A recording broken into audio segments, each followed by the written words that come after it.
Something watches from the gray house at the end of Willow Street. Everyone in Pinewood knows to stay away, but they never say why.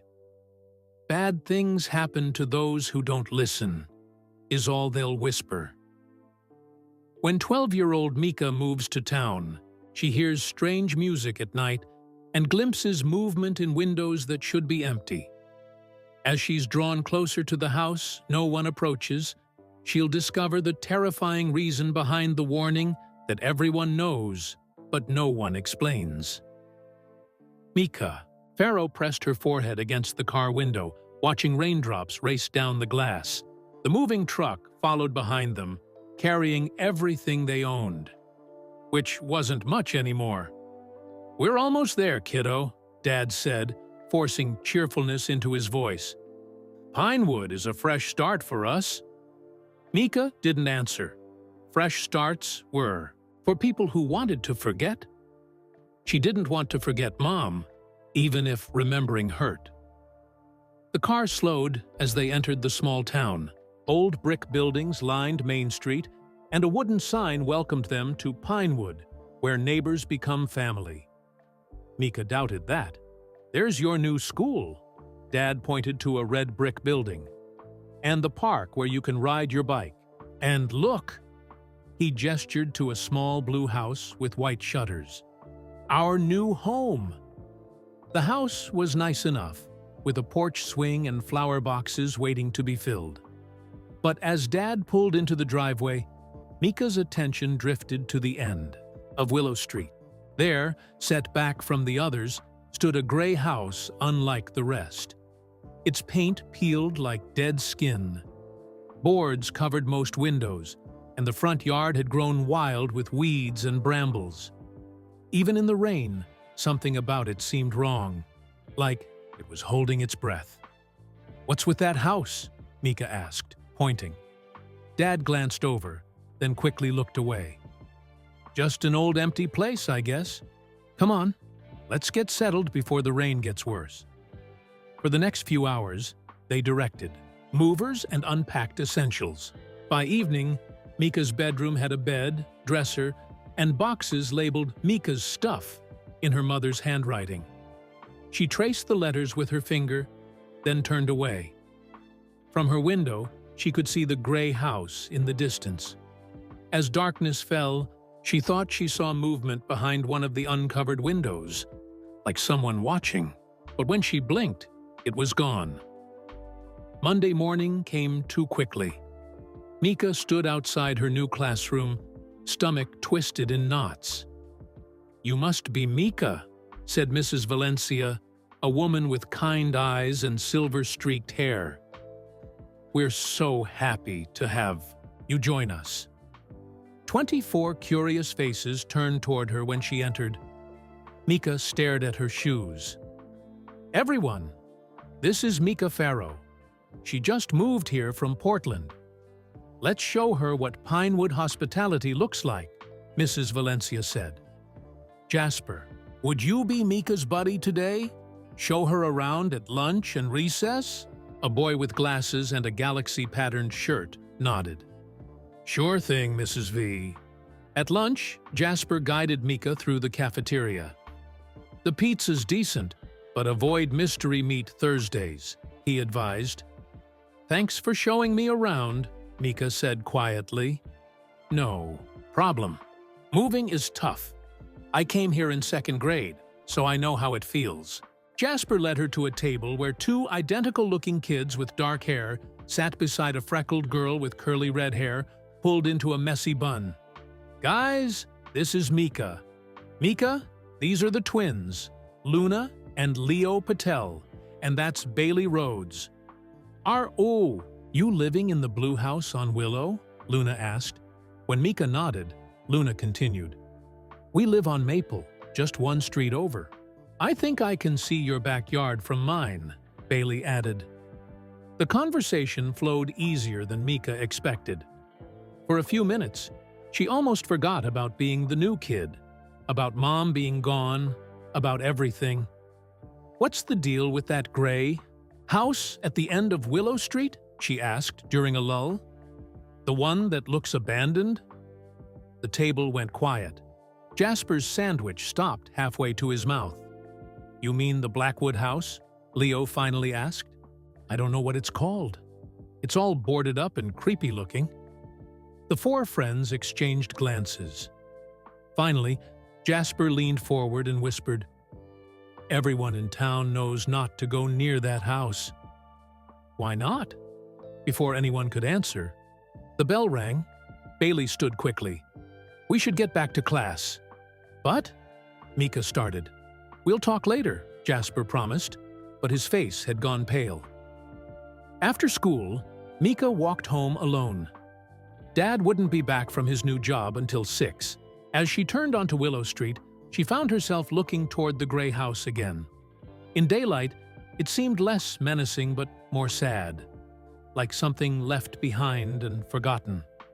She wondered how long it had been empty and why no one had torn it down. You're the new girl, Mika jumped at the voice. Across the street stood an old woman with silver hair pulled into a tight bun. She wore a purple sweater despite the warm weather and leaned on a wooden cane. Yes, ma'am, Mika replied, remembering her manners. I'm Mika Farrow. The woman studied her with sharp blue eyes. You've been looking at the Blackwood house. It wasn't a question. Mika shifted uncomfortably. I was just wondering about it. Listen, carefully, child. The woman's voice turned urgent. Stay away from the gray house. Bad things happen to those who don't listen. A chill ran down Mika's spine. What kind of bad things? But the woman had already turned away, making her slow way down the sidewalk with her cane tap-tapping on concrete. That evening, Mika helped Dad make spaghetti for dinner. As they ate, she asked, Do you know anything about the gray house at T, the end of our street? The kids at school call it the Blackwood house. Dad twirled pasta around his fork. Old houses get weird reputations in small towns. People make up stories. It's not just stories, Mika pressed. An old lady warned me to stay away from it. Dad put down his fork. Well, she's right about that. It's probably structurally unsound. Promise me you won't go near it, okay? Okay, Mika agreed, but curiosity burned inside her. Everyone seemed afraid, but no one would say why.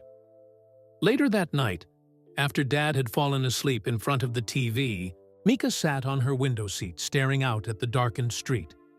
The houses along Willow were mostly dark now, porch lights creating pools of yellow in the night. Far down the street, the gray house was just a shadow against shadows. As Mika watched, a light flickered in what must be an attic window. There for a moment, then gone, like someone moving past with a candle. But that was impossible. The house was empty. Everyone said so. A soft, haunting melody drifted through her partly open window. It sounded like a music box playing somewhere distant. The tune was simple but sad, rising and falling like someone trying to remember a forgotten song. Mika strained to hear, certain it was coming from the direction of the gray house. But how could music come from an empty house? She pressed closer to the glass, and for just a moment, she thought she saw a small figure standing in the street, looking toward her window. Then it was gone, like it had never been there at all. Mika closed her window and pulled the curtains shut. As she crawled into bed, the melody faded, but the warning echoed in her mind. Stay away from the gray house. Bad things happen to those who don't listen. Mika woke to sunshine streaming through her curtains. For a moment, she forgot where she was. Then reality crashed back. New town, new house, Mom gone forever. And that strange gray house down the street? Had she dreamed the music last night? It seemed so real. But in the bright morning light, Mika wasn't sure anymore. At breakfast, Dad looked better than he had in weeks. "I think this move was the right call," he said, pouring cereal for both of them. "Fresh air, friendly people. We're going to be okay here."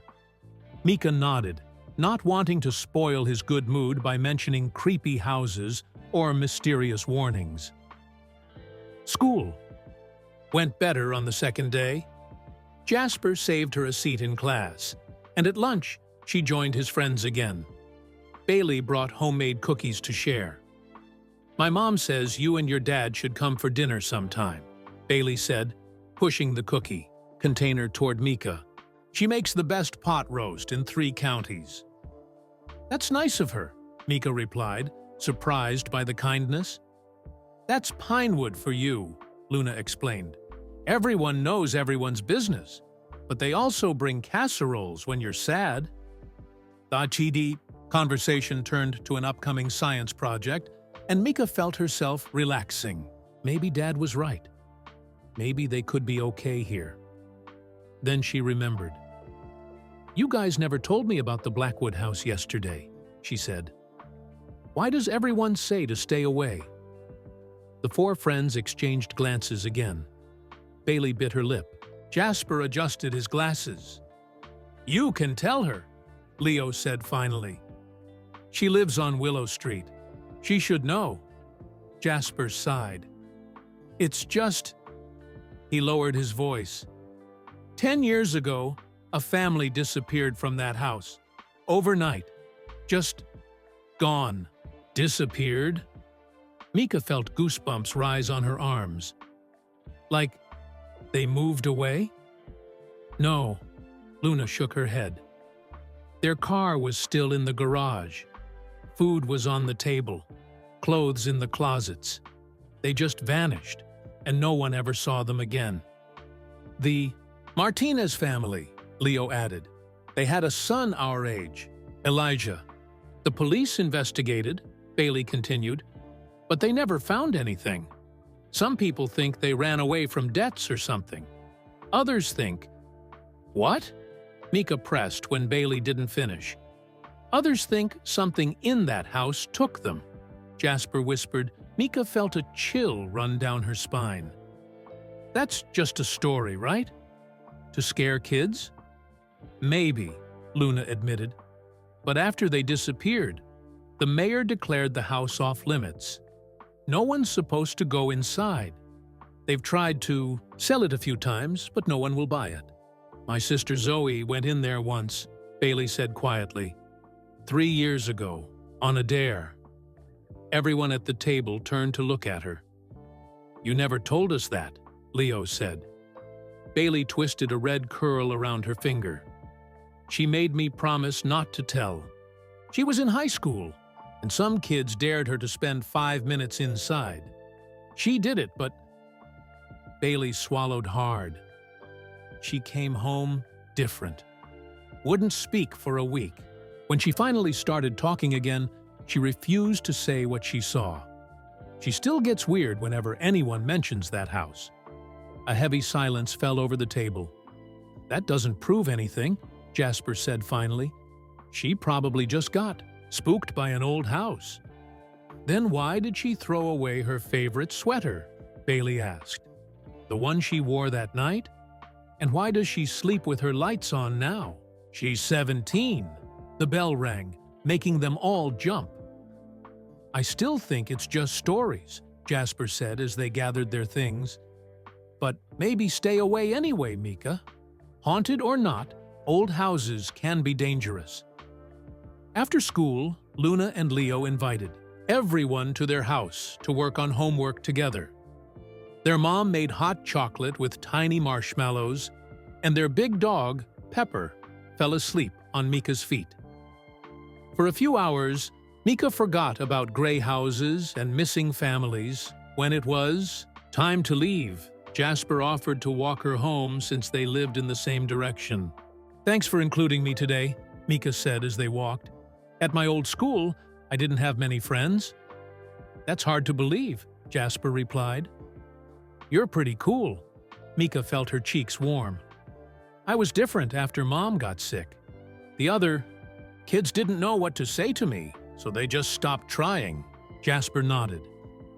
My dad left when I was 7.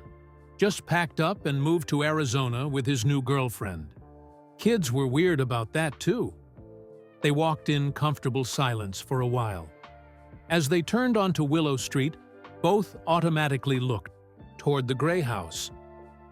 Do you really believe what they say? Mika asked. About the Martinez family? Jasper hesitated.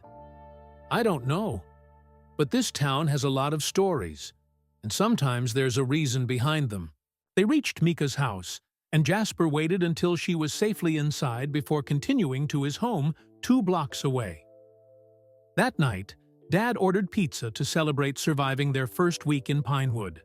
They ate in the living room while watching a comedy that actually made Mika laugh a few times. It felt almost normal. Later, when Dad was asleep, Mika went to her window again. The street was peaceful under the glow of streetlights. She looked toward the Blackwood house, barely visible in the distance. At first, she saw nothing unusual. Then a flicker of light appeared in the attic window. Just for a second, but definitely there.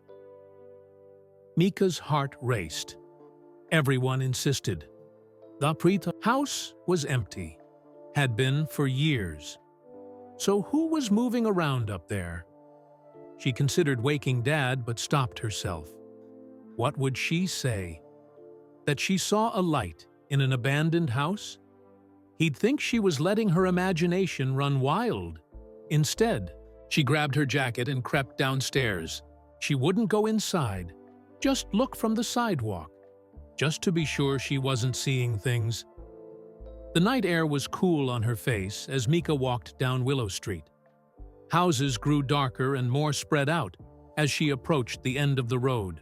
The Blackwood house loomed ahead, a darker shadow against the night sky.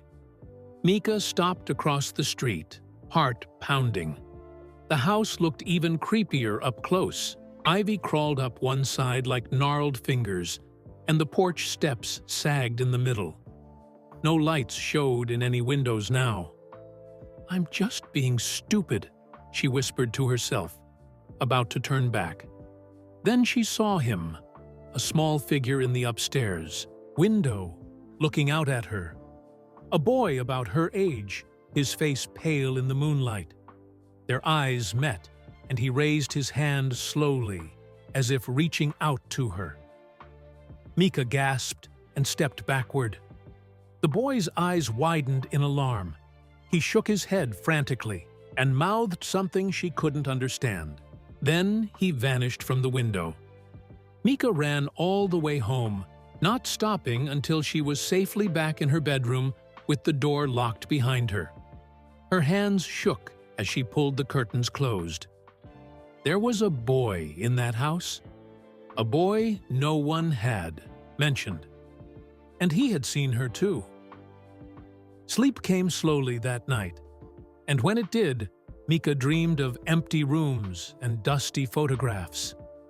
Of a family sitting down to dinner, unaware they would vanish before dessert, and of a pale boy watching from windows, unable to leave, waiting for someone to see him. Mika spent the weekend avoiding windows that faced Willow Street. When Dad suggested a bike ride around the neighborhood, she steered them toward the town square instead of down their own street. She didn't tell anyone what she'd seen. Who would believe her? By Monday morning, bright sunshine and ordinary school worries pushed the gray house to the back of her mind. Maybe she'd imagined that pale face in the window. Maybe it had been a trick of moonlight on dusty glass. Earth to Mika. Jasper waved his hand in front of her face during lunch. You okay? You've been staring at your sandwich for 5 minutes without taking a bite. Sorry, Mika mumbled. Just thinking. About what? Asked Luna, always curious. Mika hesitated. Her new friends already treated her like one of them. What if they thought she was weird or making things up for attention? Before she could decide whether to tell them, a shadow fell across their table. Zeke Harmon, a tall 7th grader with a permanent sneer, stood behind Luna, with two of his friends. "Well, if it isn't the loser squad," Zeke said. "Plus, the new girl." Leo frowned. "What do you want, Zeke?" "Just being friendly." Zeke's smile didn't reach his eyes. "Heard you all talking about the Blackwood house last week. Scary stuff, right?" Bailey stiffened. "We weren't talking about anything." "Sure you were. Telling ghost stories about disappearing families." Zeke leaned closer. "You actually believe that junk?" "Go away, Zeke," Jasper said, but his voice wavered. Zeke ignored him, focusing on Mika instead. "Has the loser squad told you their theory? That the house eats people?" He wiggled his fingers in a mock spooky gesture. "Oh, so scary." "Leave her alone." Leo stood up, but at 5'0", he wasn't very intimidating. "Or what? Shrimp?" Zeke laughed. "Just ignore him," Luna whispered to Mika. "He always does this." Zeke circled the table until he stood directly behind Mika. "You live on Willow Street now, right?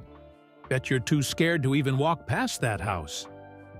"I'm not scared," Mika said automatically, though her heart pounded at the memory of that pale face in the window. "Prove it," Zeke challenged, eyes gleaming. "Go up to the house, not just the sidewalk, all the way to the porch." The cafeteria seemed suddenly quiet, though other tables continued their conversations, unaware of the drama unfolding. "She doesn't have to prove anything to you," Jasper said, finding his courage. "Stay out of this, Chen." Zeke's focus remained on Mika. "What do you say, new girl? Brave enough? Or are you a chicken like your friends?" "I'm not doing some stupid dare," Mika replied, turning back to her lunch. Zeke smirked. "That's what I thought. Hey, did you guys know her dad got fired from his last job? That's why they moved here." He glanced at Mika's shocked face. "What?" "My mom works at the school office. I hear things." Heat rushed to Mika's cheeks. Yes. Dad had lost his job after missing too many days taking care of Mom. It wasn't his fault, but it had been humiliating for him, another blow after losing his wife. He'd made Mika promise not to tell anyone in their new town. "That's not true," she said, but her voice cracked. "Whatever you say." Zeke's smile was cruel now. "I wonder what else everyone should know about the new girl?" The threat hung in the air. Mika's private business, spread around school by this jerk. Dad would be devastated if everyone in Pinewood started gossiping about him too. "Fine," she heard herself say. "I'll do it." Her friends stared at her in disbelief. "Mika, don't," Jasper pleaded. "Tonight," Zeke continued as if Jasper hadn't spoken. "After dark, go up to the porch, take a picture with your phone as proof, and text it to me." He rattled off his number, which Mika reluctantly added to her contacts. "Just to the porch, Mika." Clarified. "Not inside." "Sure, whatever. You won't even make it that far." Zeke laughed. "And if you don't go, everyone finds out about Daddy's little employment problem." He sauntered away with his friends, leaving a heavy silence at the table. "Don't do it, Mika," Bailey said. "It's not worth it." "He's just a bully," Luna added. "No one listens to him anyway." But Mika knew that wasn't true. People always listened to gossip, especially about the new kid. And Dad was trying so hard to make a good impression at his new job. The thought of him facing whispers and pitying looks made her stomach twist. "I'm just going to the porch," she said. "Not inside. It'll take 2 minutes, and then Zeke will shut up." Her friends exchanged worried glances. "We'll come with you," Leo offered. Mika shook her head. "He'll say it doesn't count. Besides, I'd rather do it alone. Quick in, quick out." At least let one of us keep watch, Jasper insisted. We can wait at the corner of Willow. She wanted to argue but saw the determination in their faces. Fine, but you stay at the corner. The rest of the school day dragged. In every class, Mika found herself thinking about the gray house and the boy she'd seen in the window. Was he still there? Would she see him again? The questions followed her home, where she picked at her dinner while Dad talked about his day at work. "You're quiet tonight," he noticed. "Everything okay at school?" "Just tired," she lied. "I might go to bed early." At 9:30, Dad checked on her before heading to his own room. Mika pretended to be asleep, guilt churning in her stomach at the deception. Once she heard his door close, she waited another half-hour before silently getting dressed. Sneaking out was easier than she expected. The back door barely creaked, and soon she was cutting through backyards toward the corner of Willow where her friends waited. All four of them stood huddled together, flashlights and phones in hand. "You don't have to do this," Jasper said immediately. "Yes, I do." Mika checked the time. Almost 11. The street was deserted, houses dark except for occasional porch lights. "I'll be quick." "We'll wait right here," Luna promised. "If anything seems weird, just run back." Mika nodded, took a deep breath, and started walking toward the Blackwood house. The night was eerily quiet, not even crickets breaking the silence. As she approached the house, she noticed the temperature dropping. Her breath formed small clouds in the suddenly frigid air. The front yard looked even more overgrown up close. Weeds brushed against her legs as she picked her way up the cracked walkway. The house loomed above her, windows like empty eyes watching her approach. Frost crunched beneath her sneakers. Frost in September. Mika looked down to see delicate ice crystals forming on the dead grass around her feet. She glanced back at her friends, barely visible now at the distant corner. They waved encouragingly. 3 more steps would put her on the porch. Just 3 steps, a quick picture, and she could leave this creepy place behind. She raised her foot to climb the first step. Then she heard it. Her name, whispered from somewhere inside the house. "Mika." She froze, heart hammering against her ribs. Had she imagined it? "Mika, help us." The voice was faint but unmistakable. A child's voice. "Run!"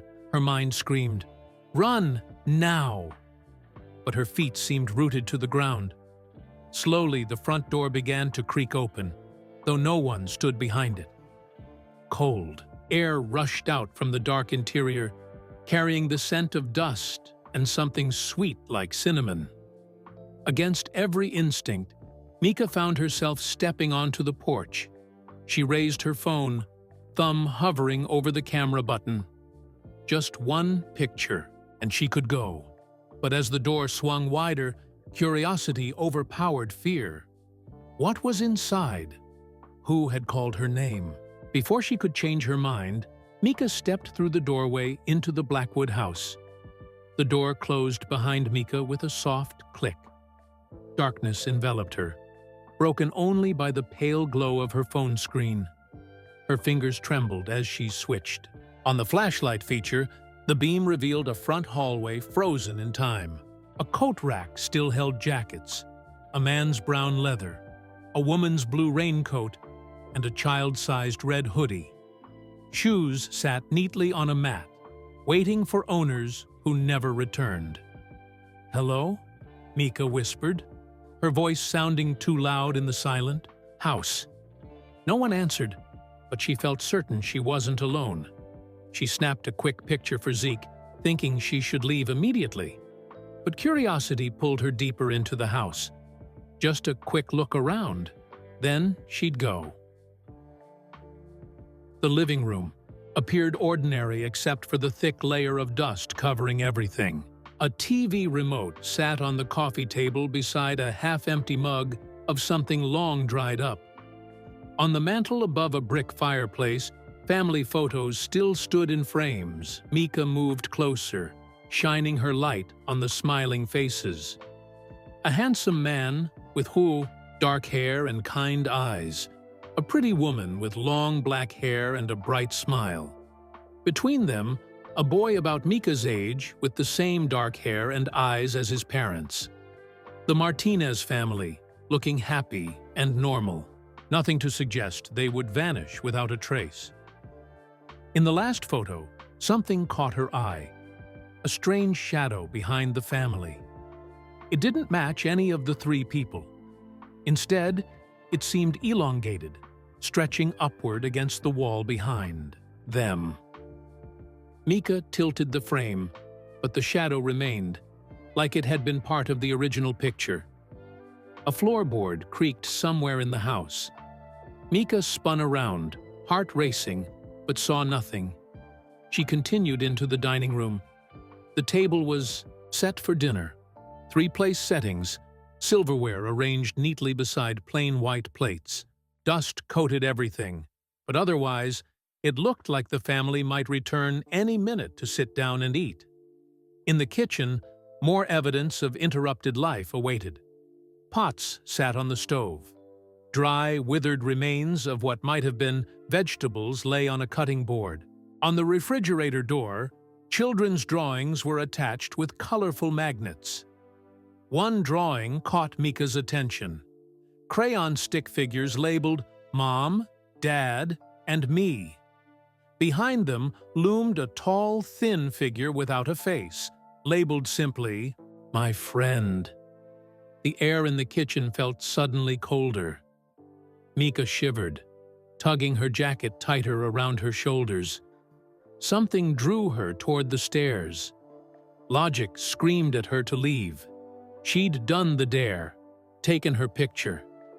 But that voice had called her name. Someone was here, maybe needing help.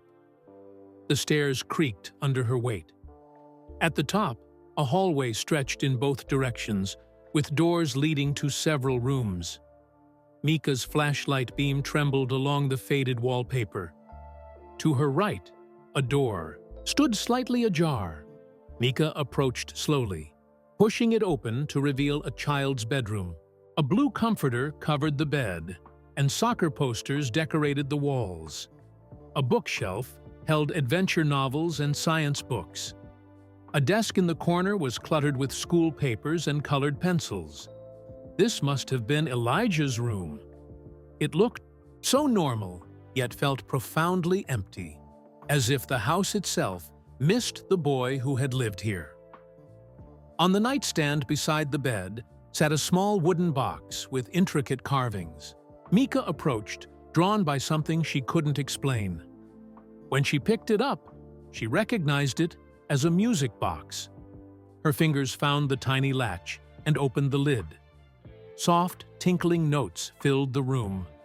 The same melody she'd heard that first night on Willow Street. A tiny ballerina spun slowly inside. Her painted face faded with age. The music was haunting, beautiful in its sadness. As Mika listened, the temperature in the room plummeted. Her breath formed clouds in the freezing air, and frost patterns spread across the bedroom window.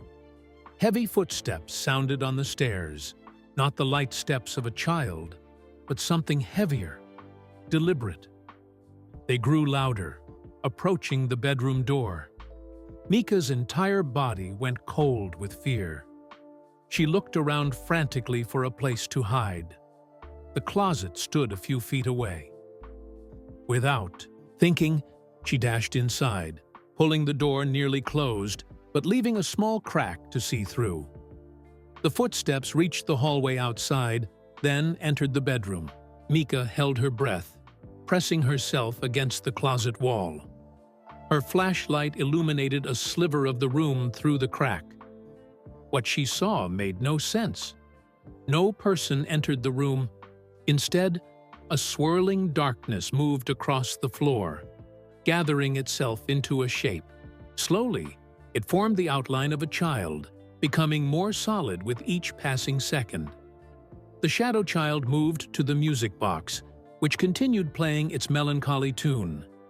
A hand, almost transparent but visible, reached out to touch the spinning. "Ballerina, I know you're here," a young voice said, soft but clear.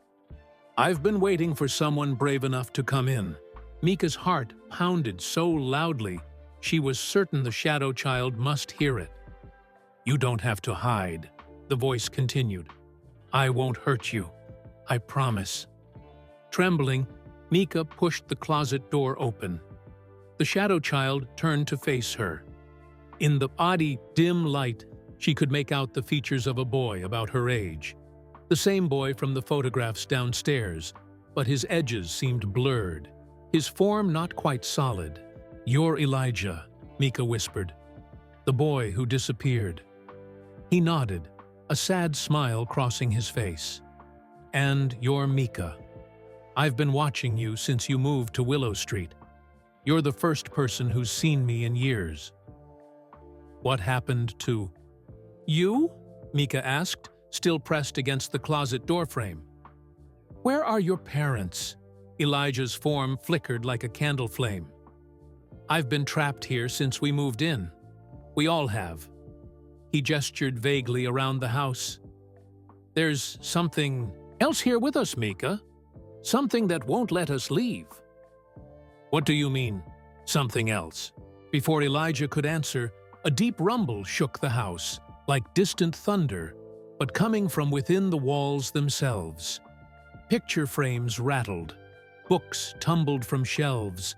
The music from the box became discordant, notes jarring and wrong. Fear flashed across Elijah's face. "You have to go," he urged. "It knows you're here now." "But please," he begged, "run. Don't let it see you. But please come back. You're the first person who's seen me in years." The rumbling grew louder. The temperature dropped further. Frost spread across the floor toward Mika's feet. "Go!" Elijah shouted. Mika ran, down the hallway, down the stairs, through the dining room and front hall. She yanked at the front door, which swung open easily now. She bolted across the porch and down the walkway, not stopping until she reached her friends at the corner of a Willow Street. "Mika!" Jasper cried, rushing toward her. "What happened? We were about to come after you." "Did you see something?" Luna asked, eyes wide. Mika bent over, hands on her knees, trying to catch her breath. I need to go home. Now." They didn't press her for details, instead walking her safely back to her house. Only when she was alone in her room did Mika realize she still clutched something in her hand, the wooden music box from Elijah's nightstand. Somehow, he had slipped it into her pocket before she fled. Moonlight spilled across her bedspread as she carefully opened the lid. The ballerina began her slow spin, the haunting melody filling her bedroom. But now, Mika understood why the tune sounded so sad. It was a cry for help from a boy who couldn't escape. Mika barely slept that night. Every time she closed her eyes, she saw Elijah's frightened face, heard his warning about something else in the house. When morning finally came, she felt hollow-eyed and jumpy. "You look terrible," Dad said, over breakfast. "Coming down with something?" "Just didn't sleep well," Mika mumbled, pushing cereal around her bowl. Dad frowned. "Maybe you should stay home today." Mika shook her head quickly. She needed to talk to her friends, needed to tell someone what she'd seen. At school, Zeke Harmon swaggered up to her before first period. "So? Did you chicken out?" Wordlessly, Mika showed him the photo she'd taken of the Blackwood house's front hall. His smirk faltered. "Whatever," he muttered, walking away. "Probably photoshopped." But he left her alone after that, which was all Mika cared about. Her friends bombarded her with questions the moment they got to the lunch table. What happened in there? Why did you run out like that? Did you see something? Mika glanced around to make sure no one was listening, then leaned forward. I saw Elijah Martinez. 4 pairs of eyes widened in shock. That's impossible. Leo whispered. He disappeared 10 years ago. He's still there, Mika insisted. Not exactly like a normal person, more like a shadow that looks like a boy. And he talked to me. She told them everything. The house frozen in time, the strange shadow in the family photo, the music box, and Elijah's warning about something else in the house that wouldn't let them leave. When she finished, no one spoke for several seconds. You believe me, right? Mika asked, suddenly uncertain. Jasper adjusted his glasses. I believe you saw something, but maybe it was just your imagination. Old houses make weird noises, and it was dark. It wasn't my imagination. Mika opened her backpack and carefully withdrew the music box. Look. Her friends stared at the U-Haul wooden box with its intricate carvings. You took that from the house? Bailey's voice was barely audible. Elijah gave it to me, right before I ran out. Luna reached out hesitantly. Can I? Mika nodded, and Luna gently took the box, examining it from all angles before passing it to Leo. This thing is really old, Leo noted. Probably antique. Does it work? Bailey asked. Mika shook her head. Not here. But at home, it plays the most beautiful, sad melody. Jasper, who had been quiet, finally spoke. Let's say, just hypothetically, that you really did see Elijah. What did he mean about something else in the house? I don't know, Mika admitted, but whatever it is, it scared him. The whole house started shaking when he mentioned it. The bell rang, ending their conversation. As they gathered their things, Jasper pulled Mika aside. I still think there's probably a logical explanation, he said quietly. But if you want to figure this out, I'll help. Relief washed over Mika. Thanks. The rest of the school day crawled by. When final bell rang, Mika hurried home, planning to research the Blackwood house online. But as she approached her front door, she noticed something strange across the street. A small figure stood watching her house, a shadow-like boy that vanished. When a car drove past, Elijah had somehow left the Blackwood house. He was following her. That night, Mika placed the music box on her nightstand. As darkness fell, the box began to play on its own, the soft melody filling her bedroom. Dad didn't seem to hear it when he came to say goodnight. Though the sound was clear to Mika, she waited by her window, watching. Around midnight, she spotted him, Elijah, standing on the sidewalk in front of her house, looking up at her window. Unlike at the Blackwood house, he appeared more solid now, less like a shadow and more like a real boy. He lifted his hand, beckoning her to join him. Mika hesitated. Going back to that house seemed like a terrible idea. But the memory of Elijah's desperate face, his plea for help, tugged at her heart. He'd been trapped for 10 years. How could she ignore that? She glanced at the music box, still playing its haunting melody. It felt like a connection between them, a promise made. Before she could change her mind, Mika grabbed her jacket and flashlight and slipped downstairs. Outside, the night air was chilly, but not as ice-cold as it had been near the Blackwood house. She approached Elijah cautiously. Up close, she could see he wasn't quite as solid as she'd first thought. Moonlight passed partially through him, giving his edges a blurred quality. "You came," he said, sounding relieved. "What are you doing here?" Mika asked. I thought you were trapped in the house. I am. Elijah's voice was sad. Most of me, anyway. But the music box, it's special. It lets a small part of me go where it goes. He gestured toward Mika's window. I've been trying to find someone who could see me for so long. What happened to you and your parents? Mika asked the question that had been burning inside her since their first meeting. Elijah's form wavered like a reflection in troubled water. We moved into the Blackwood house when I was 8. Mom and Dad were so excited. It was big and cheap, and they planned to fix it up. His voice grew softer. But there was already something living there. Something in the basement. A car drove past, its headlights momentarily illuminating the street. Elijah's form disappeared in the bright light, then slowly reformed as darkness. Returned. It didn't show itself at first, he continued. We just noticed strange things. Cold spots, items moving on their own, whispers at night.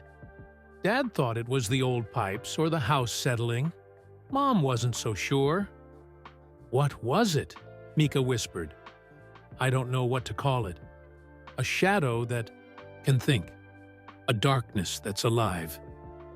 Elijah shivered, his form rippling. It trapped my parents first, then me. We're not dead, Mika. We're just caught between worlds. And we're not the only ones. What do you mean? Other families lived in that house before us. They're all still there, trapped like we are. Elijah's eyes filled with a desperation that made Mika's heart ache. It feeds on fear and sadness. The longer we're trapped, the stronger it gets. How? Can I help? The words were out before Mika could think about them. Relief washed over Elijah's face. I knew you were different. I knew you'd help. He glanced toward the distant shape of the Blackwood house. But you can't do it alone. It's too dangerous. My friends, Mika said, thinking quickly. Jasper already offered to help. Maybe Luna and Leo, too. Elijah nodded. Bring them tomorrow night. I'll show you what's really in the basement. What's keeping us all trapped. His form began to fade. I have to go back now. It gets suspicious when I'm gone too long. Wait, Mika called. Is there anything else I should know? As Elijah faded to little more than a shimmer in the air, his final words drifted back to her. Whatever you do, don't let it see your fear. That's what it wants, most of all. Then he was gone, leaving Mika alone on the dark street with a cold feeling of dread and a fierce determination she hadn't known she possessed. Tomorrow night, they would face whatever lurked in the Blackwood house. Convincing her friends to return to the Blackwood house wasn't easy. At lunch the next day, Mika explained her midnight conversation with Elijah. So let me get this straight, Leo said, frowning. You want us to sneak out at night and go into a house that might have a shadow monster in the basement? That's exactly what I want, Mika admitted. But only if you're willing. Bailey shook her head. No way. My sister still has nightmares about that place. I believe you saw something, Luna added gently. But this sounds dangerous. Mika turned to Jasper, her last hope. He stared at his lunch tray, conflicted. What if it was you? Mika asked quietly. Trapped for 10 years, watching people walk by, unable to call for help? Wouldn't you want someone to be brave enough to try? Jasper sighed. I'll go with you. Me too, Luna said suddenly. But just to the porch. I'm not promising more than that, Leo groaned. If Luna's going, I have to go too. Mom would kill me if anything happened to her. I'll keep watch outside, Bailey offered. Someone should stay where it's safe, in case something happens. Relief washed over Mika. Thank you, she whispered. "We'll go tonight." After school, they gathered at the town library to research the Blackwood house. Mrs. Peterson, the elderly librarian, raised an eyebrow when they asked about local history. "School project?" she inquired. "Yes," Jasper answered smoothly. "We're researching historic homes in Pinewood." Mrs. Peterson led them to the local history section. "Most of our town records were digitized, but we keep the physical copies too. Let me know if you need help." For the next hour, they searched through old newspapers, town records, and history books. Luna found articles about the Martinez family's disappearance 10 years ago. The headlines were sensationalized. "Family vanishes without a trace," and "Mystery on Willow Street." "Listen to this," Luna read aloud. "Police found no signs of forced entry or struggle. Dinner plates on the table suggest the family disappeared mid-meal. The most puzzling aspect is that all vehicles remained in the garage and no personal items appear to be missing." "Here's something else," Leo said, scanning an older article. 3 families lived in that house before the Martinezes. None stayed longer than 6 months. They all moved out suddenly, claiming the house was wrong somehow. "Wrong how?" Jasper asked. Leo shrugged. "It doesn't say specifically, just that they experienced unexplainable phenomena that made living there impossible." Bailey had been searching through the oldest records. "Guys, look at this map from 1920. She spread a brittle paper carefully on the table. "The land where the Blackwood house sits used to belong to something called Blackwood's Traveling Carnival of Wonders." "A carnival?" Micah leaned closer. "It was in town for the summer of 1922, then suddenly closed after—" Bailey's voice faltered. "After several children went missing." A heavy silence fell over the group. "The carnival owner was Thomas Blackwood Sr.," Bailey continued. "He claimed no knowledge of the missing children, but the town ran him out anyway. Apparently, he had a son around 8 years old." "What happened to the son?" Micah asked. Bailey flipped through more pages. "It doesn't say." "The house must have been built after that," Jasper mused. "Maybe on the same spot where the carnival stood. Look," Luna pointed to a faded photo. "This must be the carnival." The black and white image showed striped tents, a small Ferris wheel, and game booths. In the foreground stood a tall man in a top hat, presumably Thomas Blackwood, and beside him, a small boy clutching a wooden box that looked eerily familiar. "The music box," Micah whispered. "It belonged to Blackwood's son." As closing time approached, they gathered their findings. Outside the library, they made their plan for that night. "Meet at the corner of Willow at 11, Micah said. "Bring flashlights. And your phones. Bailey, you'll keep watch while the rest of us go inside." "Just to be clear," Leo said, "we're going in, finding evidence of what happened to these families, and getting out. No heroics." Micah nodded, though Elijah's desperate face flashed in her mind. She couldn't promise to leave him trapped there. That night, the music box played its melancholy tune again. Dad didn't seem to notice, though he commented that the house felt drafty. Micah pretended to go to bed early but stayed dressed under her covers, waiting for the right time. At 10:45, she slipped out through the back door. The night was cloudy, the moon appearing and disappearing behind dark shapes. Micah clutched the music box in her jacket pocket as she made her way to the meeting spot. Her friends were already waiting, looking nervous but determined. Jasper carried a backpack. "What's in there?" Micah asked. "Flashlights, extra batteries, a first aid kit, and snacks," he replied.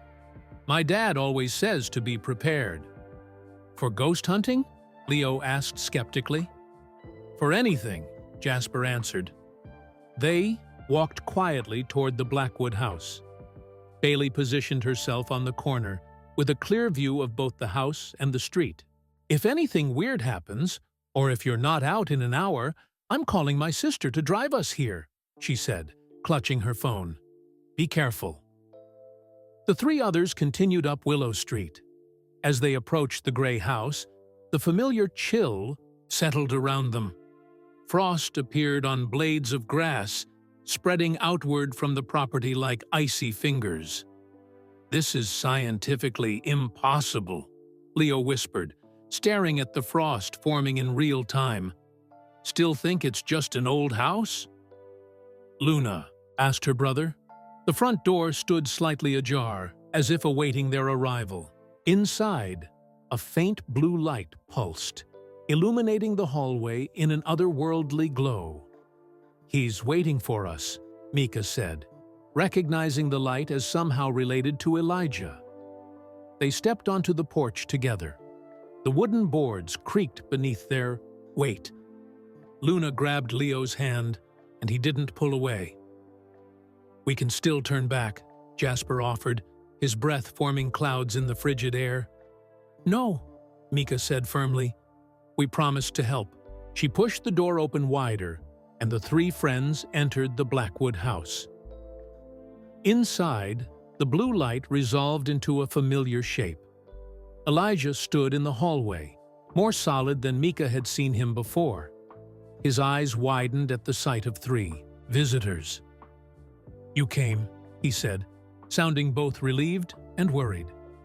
"And you brought friends," Luna gasped. Leo muttered something that sounded like a prayer. Jasper simply stared, his scientific skepticism crumbling before his eyes. "These are my friends," Mika explained. "Jasper, Luna, and Leo. They're here to help." Elijah looked at each of them in turn. "Thank you for believing her. Not many would." "We're not sure what we believe yet," Jasper said carefully. "But we want to understand what's happening here." Elijah nodded. "I'll show you everything. But we need to be quiet. It's usually less active at night, but it can still sense intruders." "It?" Leo whispered. "The shadow in the basement," Elijah replied. "The thing that's trapped us all." He led them through the dining room and into the kitchen. Mika noticed her friends taking in the details she'd seen before. The dust-covered plates, the abandoned dinner preparations. "My family was eating dinner," Elijah explained, seeing their expressions. "Dad had just carved the roast when the temperature dropped." The lights flickered. Then something came up from the basement. Something dark that moved like smoke, but had eyes. "What did it do to you?" Luna asked, her voice barely audible. "It didn't hurt us, not physically, but it separated us somehow. From our bodies, from the normal world." Elijah's form flickered as he spoke. "We're still here, just not completely. Like echoes of ourselves." "Are your parents here too?" Jasper asked, looking around as if expecting more ghosts. Elijah nodded. "And others. The shadow has been collecting people for a long time." He led them to a door at the back of the kitchen. Unlike the rest of the house, this door was new, its wood unmarked by time. "This is the basement door," Elijah said. "It changes sometimes. The shadow rebuilds it when someone tries to break through." "What's down there?" Leo asked. "The truth," Elijah replied, "about the shadow, about this house, about all of us who are trapped here." He placed a translucent hand on the doorknob, but didn't turn it. "It's stronger in the basement. If we go down there, it might sense us." "We need to know what we're dealing with," Micah said. "We can't help if we don't understand." Elijah hesitated, then nodded. "You're right. But stay close to me. And remember, don't show your fear." He turned the knob, and the basement door swung open. Cold air rushed up, carrying the scent of damp, earth, and something else. a sweet, cloying smell like cotton candy gone sour. From below came the sound of many voices speaking in whispers, calling for help, begging to be found. No one moved for several seconds. The whispers from below grew, louder, more urgent, as if sensing potential rescuers. "We have to go down there," Mika whispered, though everything inside her screamed to run away. Jasper clicked on his flashlight, the beam cutting through the darkness of the stairwell. "Stay together," he said, "no matter what happens." Luna grabbed her brother's hand again. "I'm not sure about this." "We can still leave," Leo reminded her. Luna took a deep breath. "No, Mika's right. We can't just walk away knowing people are trapped here." Elijah led the way down the creaking stairs, his ghostly blue form providing additional light. The basement was larger than Mika expected, stretching beyond where their flashlight beams could reach. Unlike the rest of the house, which seemed frozen in time, the basement walls were covered with children's drawings spanning many decades. "What are these?" Luna asked, shining her light on the nearest wall. "Messages," Elijah replied, "from everyone who's been trapped here. It's the only way we can leave a mark on the physical world." Mika moved closer to examine the drawings. Each showed the same thing: families or individual children, and always that tall, thin shadow looming behind them. Some drawings were faded and yellow with age. Others looked more recent. At the bottom of each picture was a date and name. "Look, at this one," Leo pointed. 1923, Thomas Blackwood, Jr. The drawing was crude, but disturbing. A small boy surrounded by carnival tents, with a tall, thin shadow reaching for him. "The carnival owner's son," Jasper murmured. "He must have been the Potty A first."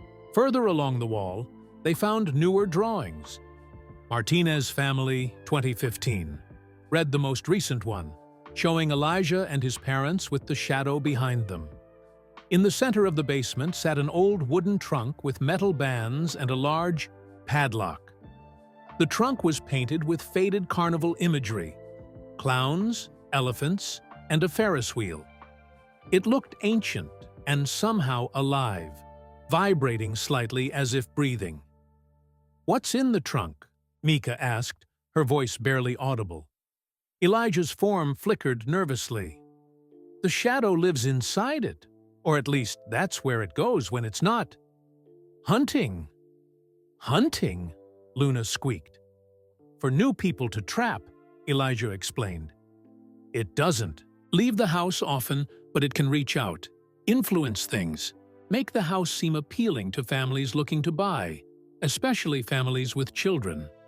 Leo had been examining the trunk carefully, staying just out of arm's reach. "There's a keyhole," he noted. "What happens if we open it?" "I don't know," Elijah admitted. "No one's ever found the key. It's hidden somewhere in the house." Jasper had moved to a different corner of the basement. "Guys, come look at this." They joined him in front of an old bookshelf filled with dusty photo albums. Jasper had opened one, revealing black and white photographs of families throughout the decades. Each album seemed dedicated to a different family who had lived in the house. "These must be all the people who've been trapped here," Jasper said, flipping through the photos. "All these families," Luna whispered, horrified. "How many people has it taken?" "Dozens," Elijah answered. "Some stayed trapped like my family. Others—" His voice trailed off. "Others? What?" Mika pressed. "They became part of it," Elijah said softly. "When people give up hope, when fear and sadness consume them completely, the shadow absorbs them. It gets stronger each time." As they examined the photos, Mika noticed something disturbing. In the earliest photographs, the shadow was barely visible. just a slight darkening behind the subjects. But in each successive family's photos, the shadow grew more distinct, more solid. It's growing, she realized, getting stronger with each person it traps. Jasper nodded grimly. And if we don't stop it, it will eventually be strong enough to extend beyond the house, Elijah finished, to reach further into town, trap more people. The weight of this responsibility settled over them. What had begun as helping one trapped boy now meant protecting their entire town. "We need to find that key," Luna said, her voice steadier than before. Elijah nodded. "It must be hidden somewhere in the house. The shadow guards the trunk, but it can't be everywhere at once." "We should split up to search," Leo suggested. "We'll cover more ground that way." "No," Jasper countered. "That's how people die in horror movies. We stick together." A sudden crash from upstairs made them all freeze. Something heavy had fallen, and now footsteps moved across the ceiling above them. "What was that?" Luna whispered. "The shadow," Elijah's voice trembled. "It knows you're here." Mika remembered Bailey waiting outside. "We need to find that key quickly. Where should we look first?" "The most important places would be hidden," Jasper reasoned. "Secret compartments, false walls, places most people wouldn't check." "The fireplace," Mika suggested. "Old houses sometimes have hidden compartments there." They hurried back up the basement stairs, Elijah leading the way. The house felt different.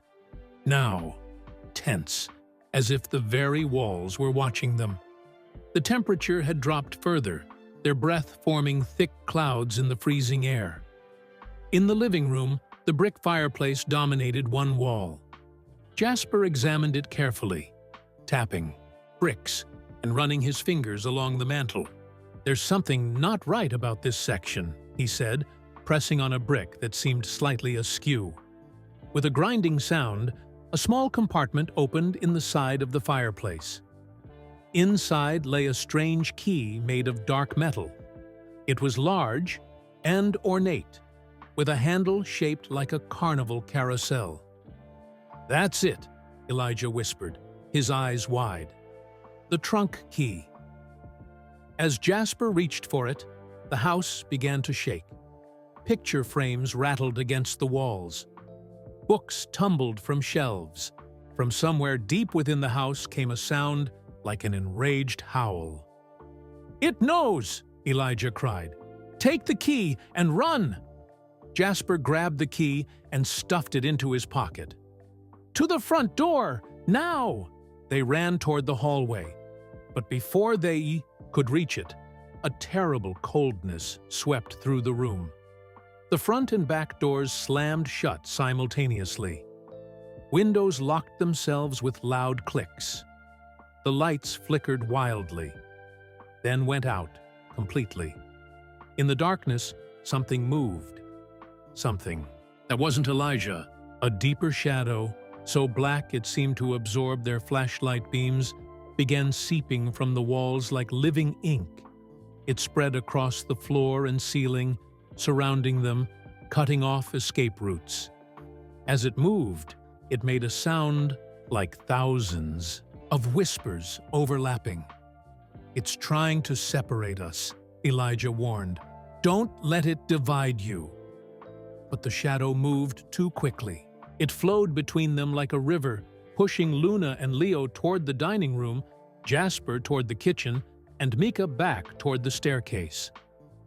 Elijah's form flickered frantically as he tried to reach them, but the shadow swept him away too, his blue light disappearing down the hallway. "Jasper!" Mika called. "Luna! Leo!" No one answered. The shadow had surrounded her completely now, cutting off all paths except up the stairs. With no other choice, Mika began to climb, heart pounding. The key. They had the key. If she could just find her friends again, they could open the trunk and free everyone. The shadow pursued her up the stairs, whispering in voices that sounded disturbingly familiar. "You'll never save them. You'll be trapped here forever, just like us. No one will even remember to look for you." Mika ran faster, trying to block out the voices. At the top of the stairs, she turned to look back. The shadow had taken shape now, forming a tall, thin figure with gleaming eyes that fixed on her with hungry intensity. It knew her name. It knew her fears. And it wasn't going to let her escape. Mika ran down the upstairs hallway, trying doorknobs as she passed. All locked except one, Elijah's bedroom. She darted inside and slammed the door, leaning against it as if her weight could keep the shadow at bay. The room looked the same as her first visit, but darker now, colder. Frost patterns spread across the windows, sealing them shut. The soccer. Posters on the walls curled at the edges as if recoiling from the unnatural chill. "Think, Mika, think," she whispered to herself. "How do I find the others?" A soft blue glow appeared in the corner of the room. Elijah materialized, his form fainter than before. "It's stronger than I've ever seen it," he said, his voice barely audible. Finding the key threatened it. "Where are my friends?" Mika asked. "Trapped, like you." The shadow creates illusions for each person, shows them their deepest fears to feed on their emotions. Mika shivered, both from the cold and from fear. "How do I find them?" "You have to break through the illusions," Elijah explained. "The shadow is powerful, but it doesn't understand human connection. That's its weakness." Before Mika could ask more, the door flew open. The shadow entity swirled into the room, stretching from floor to ceiling. It still resembled that tall, thin figure, but now Mika could make out details. A face without features, except for hungry, gleaming eyes. The room darkened further. The walls seemed to stretch and warp, expanding into endless darkness. Suddenly, Mika found herself alone in what looked like her old bedroom in Portland. The familiar blue walls and star-patterned bedspread were exactly as she remembered. "Mika," her mother's voice called from somewhere nearby. "Sweetie, are you in there?" Mika's heart stopped. That voice, she'd thought she'd never hear it again. The bedroom door opened, and her mother stood there, looking exactly as she had before getting sick. Healthy, smiling, her dark hair falling in waves around her shoulders. "Mom?" Mika whispered, tears filling her eyes. "I've been looking all over for you," her mother said, stepping into the room. "Why did you leave me, Mika? Why didn't you say goodbye?" Mika backed away, shaking her head. "You're not real. You died. This is just the shadow trying to trick me." Her mother's face crumpled in pain. "Is that what you think? That I died? I've been trapped here all along, waiting for you to find me." "No," Mika said, but doubt crept into her voice. "The shadow is showing me what I'm afraid of." "What are you afraid of, sweetie?" her mother asked, moving closer. "That," Mika's voice broke. "That you died because of me. That you got sick because I made you work too hard. That Dad blames me even though he doesn't say it." The room grew colder. Her mother's form flickered slightly, like a television with poor reception. "I can take that pain away." Her mother, "No," the shadow whispered. "Stay here with me, and you'll never have to feel guilty again. We can be together forever." The offer was tempting. So tempting. Mika felt tears freezing on her cheeks in the unnatural cold. To be with Mom again, to never feel that horrible guilt. Then she remembered Elijah's words. The shadow shows people their deepest fears to feed on their emotions. This wasn't her mother. This was the entity using her grief as a weapon. "You're not my mom," Mika said, her voice stronger. "My mom loved me, and she would never want me to be trapped here. She'd want me to be brave." The illusion of her mother hissed, the loving face contorting into something angry and inhuman. The bedroom dissolved around them, returning to Elijah's room. The shadow entity loomed before her, seeming somehow smaller than before. "Mika!" A voice called from somewhere in the house, Jasper's voice. "Jasper!" she shouted back. "Where are you?" "Kitchen! Follow my voice!" Mika darted past the shadow, which seemed momentarily stunned by her rejection of its illusion. In the hallway, she spotted Luna stumbling out of the master bedroom, her face tear-streaked but determined. "Luna, this way!" Mika grabbed her hand. "It showed me being abandoned," Luna whispered as they ran, "left all alone while everyone I loved disappeared." "It's not real," Mika assured her. "It shows us what we're afraid of." They found Jasper in the kitchen, hands pressed against his temples. "It kept telling me I was going to fail," he said shakily. "That I'm not smart enough, not brave enough to save anyone." "Where's Leo?" Luna asked, looking around frantically. A crash from the dining room answered her question. They rushed in to find Leo on the floor, backing away from what appeared to be a mirror version of himself, but twisted, monstrous. "Leo, it's not real," Luna called. Leo looked up, confused. The mirror image flickered and dissolved as the shadow entity retreated, flowing back toward the basement door. "I had the key," Jasper said, reaching into his pocket. "But it's gone. The shadow must have taken it while I was trapped in that illusion." "Then we need to get it back," Mika said. "It's probably in the basement with the trunk." Elijah appeared, beside them, his form slightly stronger now. "You all broke free," he said, sounding amazed. "No one's ever done that before." "We have each other," Mika explained simply. "The shadow doesn't understand that kind of connection." "It's still dangerous," Elijah warned. "More dangerous now that it's desperate." Leo had regained his composure. "What exactly happens if we open that trunk?" "I don't know for sure," Elijah admitted, "but the trunk is where its power comes from. It's where the shadow entity first formed, back when it belonged to Thomas Blackwood, Jr., the carnival owner's son," Luna remembered. Elijah nodded. "My theory is that the boy was forgotten or abandoned here when the carnival left town. His loneliness and fear created the shadow, or attracted it somehow. It's been growing stronger ever since, trapping others so it wouldn't be alone. So to free everyone, we need that key," Jasper summarized. "But the shadow has it now," Leo reminded them. Mika thought of the music box in her pocket, the connection between Elijah and something better, something beyond this house of horrors. "We need to work together," she said. "The shadow is strong, but it's 1 against 5. And we know its weakness now. It doesn't understand connection, friendship, love.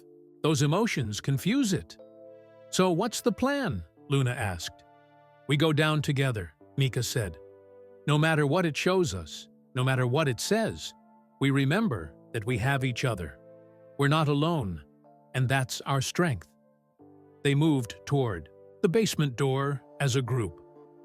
It stood open now, darkness pulsing beyond it like a heartbeat. The whispers from below had grown louder, more desperate. "One more thing," Elijah said before they descended. "The shadow entity can reach into your minds, find your worst fears, and use them against you. But it works both ways. When you're in the basement, you're closer to its core. You can reach into its memories too. See what it really is. How does that help us? Leo asked. Because every monster has a story, Elijah replied. Even this one. Understanding might be as powerful as that key. Together, they descended into the basement. The air grew colder with each step, their breath forming clouds before their faces. At the bottom, they found the carnival trunk glowing with an eerie light. The shadow entity hovered above it, larger than before, its form expanding to fill the ceiling. In what might have been its hand, the key glinted in the dim light. The trunk's lock seemed to pulse, as if alive and hungry. "Give us the key," Mika demanded, trying to keep her voice steady. The shadow entity made a sound like laughter, 1,000 whispers blending together. Then it spoke in a voice that seemed to come from everywhere at once. 5 little children, brave but small. One by one, I'll take you all. And the battle for the Blackwood house began. The shadow entity struck first, sending tendrils of darkness toward each of them. The temperature plunged to freezing as the shadows wrapped around them, pulling them in different directions. "Stay together!" Mika shouted, grabbing Jasper's hand. He caught Luna's, who held onto Leo's. Elijah's ghostly form hovered close, providing what little protection he could. The basement warped around them. Walls stretched and contracted. The floor beneath their feet seemed to tilt and shift. It was as if the house itself had come alive, determined to separate them. "It's trying to divide us again," Luna cried, her grip on her brother tightening. The shadow entity loomed larger, its form expanding until it filled the entire ceiling of the basement. The key floated within its darkness, just out of reach. "We need that key," Jasper said. Leo squinted up at the entity. "How do we fight something that's not even solid?" Mika remembered what Elijah had said. "When you're in the basement, you're closer to its core. You can reach into its memories, too. We need to understand it," she said. "See what it really is." Still holding hands, they moved closer to the trunk. The shadow howled, a sound of rage and fear that shook dust from the ceiling. It lashed out again, surrounding them in darkness. This time, instead of fighting the darkness, Mika closed her eyes and reached into it with her mind, seeking the memories Elijah had mentioned. The others followed her lead. Suddenly, they weren't in the basement anymore. They stood in a field of tall grass. Carnival tents rose in the distance, colorful flags snapping in the wind. A small boy, no more than 8, sat alone on a wooden trunk, clutching a music box. "Thomas," a man's voice called harshly. "Stay with the equipment. I'll be back after the show." The boy, Thomas Blackwood Jr., nodded silently as his father walked away. His small fingers traced the carvings on the music box. The scene shifted. Night had fallen. The carnival was closing for the evening. Thomas still sat on the trunk, but now he looked worried. "Dad?" he called. No answer came. Hours passed in moments. The carnival grew dark and silent. Still, Thomas waited, growing colder and more afraid as night deepened. "He'll come back," the boy whispered to himself. He promised. But no one came. Days blurred together. The carnival packed up and left, somehow forgetting or deliberately leaving one small boy behind. The final memory showed Thomas huddled inside the trunk as rain poured down. His music box played its haunting melody as the boy wept, alone and abandoned. His fear and loneliness gathered around him like a living shadow, growing stronger with each tear. "He never came back," Thomas whispered. "He left me all alone." The vision faded. Mika and her friends found themselves back in the basement, but something had changed. The shadow entity had shrunk, its form less threatening. At its center, they could now see what looked like a small, crying child curled up.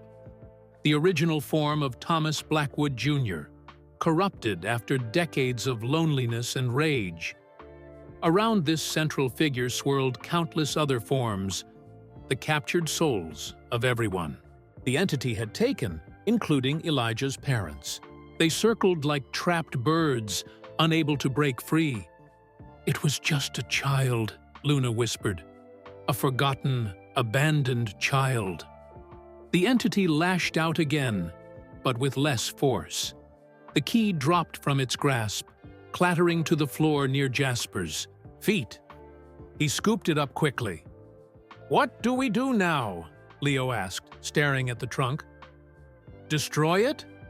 Elijah floated closer to the swirling entity. "I don't think destruction is the answer. That's what it fears most. Being destroyed, forgotten, alone. That's why it traps others." Mika looked at the shadow, seeing it now not as a monster, but as a child twisted by pain and abandonment. She thought of her own grief after losing her mom, how it had made her want to shut everyone out, how much it had hurt. She approached the center of the shadow where the form of Thomas huddled. The entity recoiled, sending another cold blast toward her. "You don't have to be alone anymore," Mika said softly. "But you can't keep these people here against their will." Jasper stepped forward with the key. "What happens if we open the trunk?" "I think it releases everyone," Elijah said. "But I don't know what happens to him." He nodded toward the child at the center of the shadow. Mika reached into her pocket and pulled out the music box. It began playing on its own, the familiar melody filling the basement. As the notes spread through the air, the swirling souls grew calmer, their frantic movements slowing. "This belonged to you," Mika said to the shadow. "To Thomas. It was your connection to something beautiful in a world that hurt you." She held the music box toward the child form within the shadow. For a moment, everything hung in balance. The house itself seemed to hold its breath. Then, slowly, the form of Thomas uncurled. The shadow around him thinned, becoming less dense, less threatening. A small, translucent hand reached out toward the music box. "I was so scared," a child's voice whispered from within the shadow. "So alone." "I know," Mika said. "I've been scared and alone too. But trapping others doesn't make the loneliness go away. It just spreads the pain." Jasper stepped forward, the key extended. "We can open the trunk now. We can end this." The child form of Thomas looked at the key, then at the music box in Mika's hand. Slowly, he nodded. Jasper approached the trunk and inserted the key into the ancient lock. It turned with a heavy click that echoed through the basement. The lid of the trunk began to open on its own. A brilliant light poured out, illuminating the basement in golden warmth. The swirling souls began to take form. Dozens of people from different time periods appeared around them, including Elijah's parents. They looked confused, but relieved, as if waking from a long nightmare. "Mom! Dad!" Elijah cried, rushing toward them. As his parents embraced him, their forms became more solid, more real. The child at the center of the shadow entity watched this reunion with a mixture of longing and resignation. His form began to dissolve, breaking apart like smoke in the wind. "Wait," Mika called to him. "You don't have to disappear. You don't have to be alone." She held out the music box again. "Take this. Remember who you were before the fear changed. You." The house groaned and shook. Dust and plaster fell from the ceiling. The walls began to crack. "We need to get out," Jasper yelled. The house is collapsing! As the freed souls moved toward the stairs, the form of Thomas reached for the music box. His fingers brushed against it, and for just a moment, Mika saw him as he once was. A small boy with dark eyes and a hopeful smile. "Thank you," he whispered. Then he was gone. "Mika, come on!" Leo called from the stairs.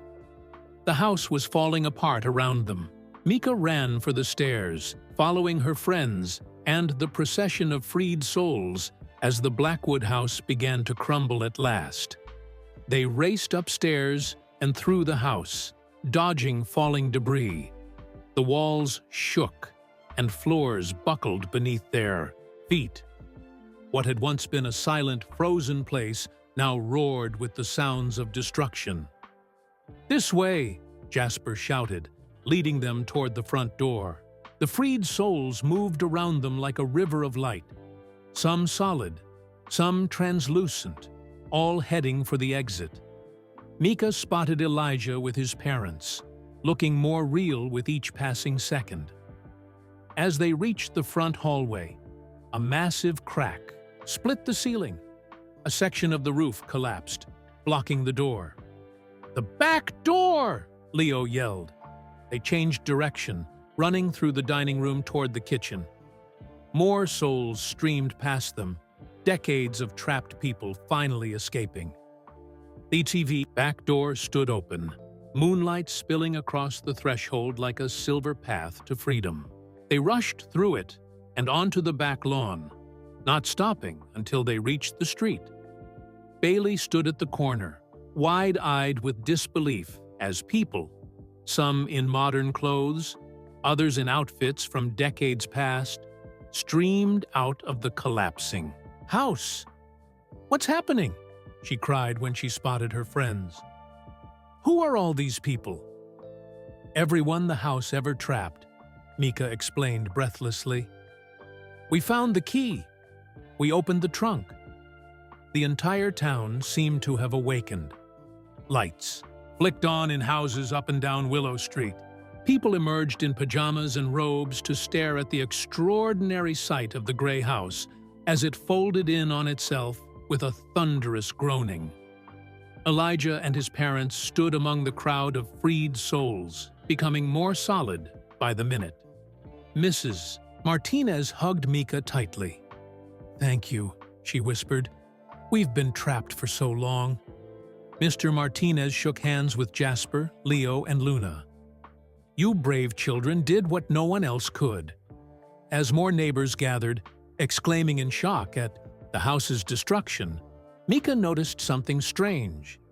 Beneath the collapsed structure, something was revealed.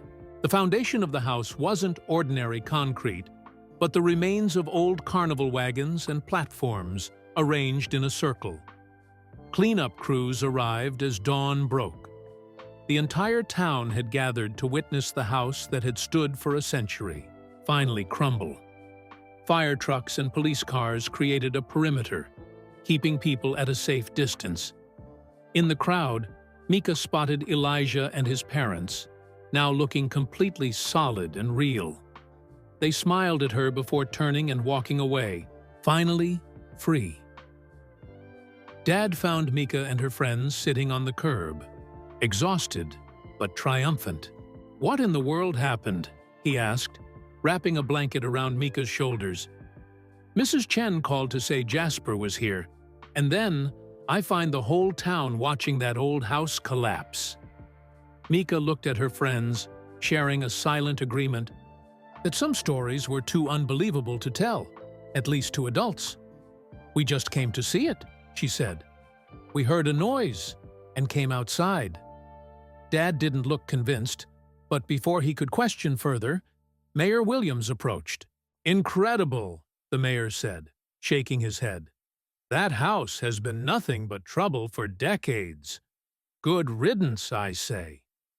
As the sun rose higher, workers began clearing the debris. That's when they found something strange. Beneath the house's foundation was an old carnival trunk, now empty, and beside it, a small tombstone that hadn't been there before.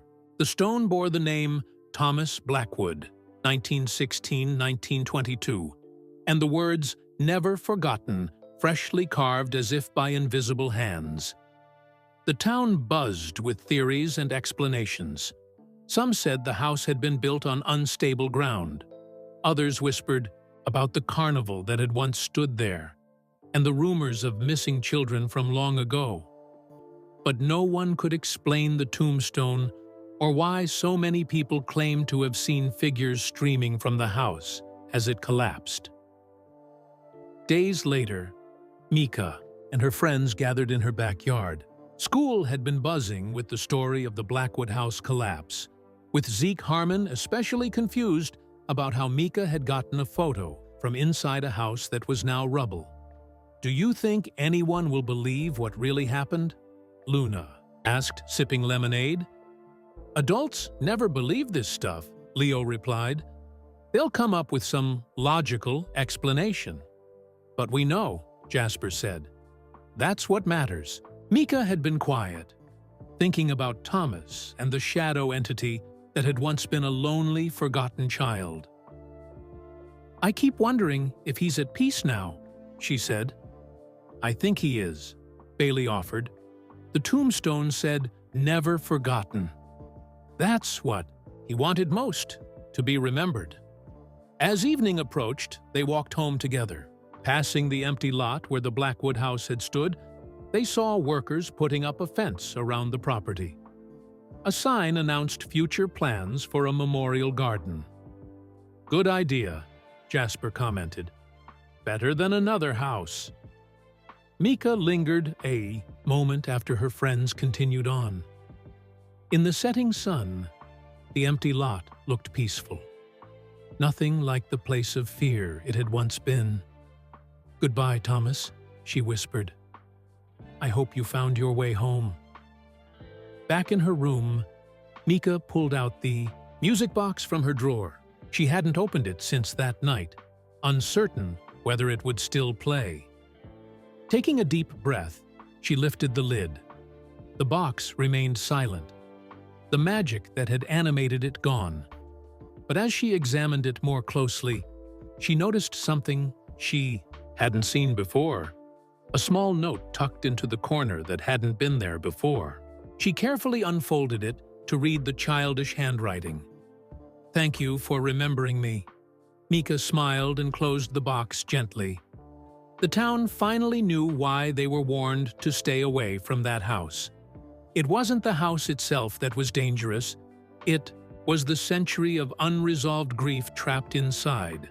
The pain of a forgotten child who just wanted someone to remember him.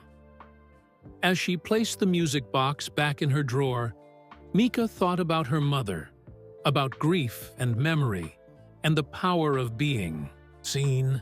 She understood now that remembering someone with love was its own kind of magic, one that could heal even the deepest wounds.